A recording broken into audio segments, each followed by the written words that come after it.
কথা অতি সংক্ষিপ্ত। আমরা কেন আজকে রাজপথে নেমে আসলাম? সারা বাংলাদেশে সংসদে যাওয়ার জন্য সবাই ভোট চেয়ে বেড়াচ্ছে।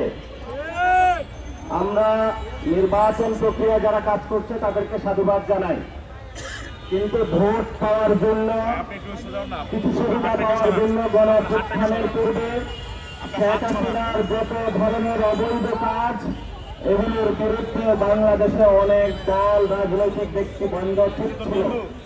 আবার যখন ইলেকশন আসতেছে, আমার ভারতকে খুশি করতে হবে, আওয়ামী লীগের ভোট ব্যাংক সিকিউর করতে হবে, জাতীয় পার্টির মাধ্যমে আমরা সংসদে কিছু প্রতিনিধি পাঠাতে চাই, এই ধরনের নব্য বয়ান তৈরি করে সারা বাংলাদেশে আমরা দেখেছি রাজনৈতিক দলগুলো, বিভিন্ন যারা সিভিল সোসাইটি রয়েছে, তারা ভারত প্রশ্ন, আওয়ামী লীগের প্রশ্ন, জাতীয় পার্টি প্রশ্ন, 14 দল প্রশ্ন, যারা ব্যাংক প্রকাশ করেছে, বিভিন্ন জায়গায় যারা মানুষের উপরে গুম খুন নির্যাতন চালিয়েছিল, সকলের এই সকল ব্যবস্থার বিরুদ্ধে মুখে কুল পেটে বসে আছে এখন।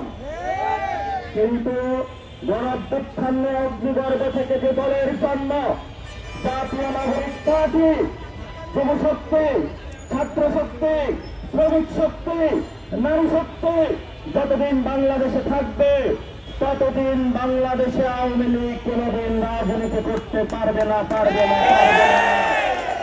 আমাদের দাবি সুস্পষ্ট। শেখ হাসিনার ফাঁসির রায় হয়েছে, উনি আওয়ামী লীগের দলীয় প্রধান থেকে আমাদের উপর খুনের নির্দেশ দিয়েছিলেন।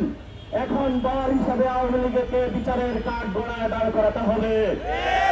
এই শেখ